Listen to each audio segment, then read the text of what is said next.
Hello guys, I'm back. For today's video, ituturo ko sa inyo kung saan makikita ang bill statement mo sa may Meralco app. Welcome to my channel. Please subscribe.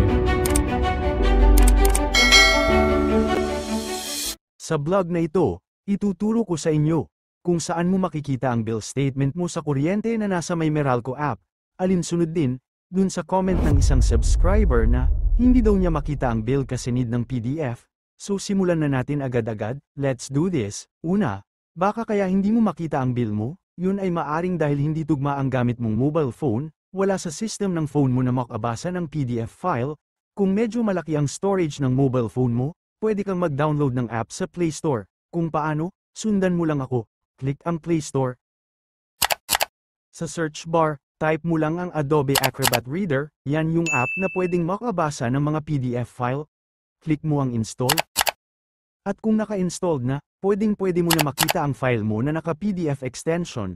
Hindi na ako nang install niyan dahil meron ng built-in ang phone ko, at kaya nang mag-open ng PDF file. So balik tayo sa tanong na kung saan makikita ang bill statement, mag-login ka sa iyong account sa may Meralco app. At sa dashboard nito, sa ilalim ng Pay Now button, makikita ang View Bill PDF, click mo lang yun, at yun na, lalabas na ang bill mo. Make sure na malakas ang internet connection mo para mabilis mag-flash yung bill statement na hinahanap mo, pwede mong screenshot, tapos pa-print mo, para magka-hard copy ka. That's it for now. Sana ay may na-share ako. Salamat. Please subscribe for more. Kaya naman hanggang dito na lang. Hanggang sa muli. Bye-bye.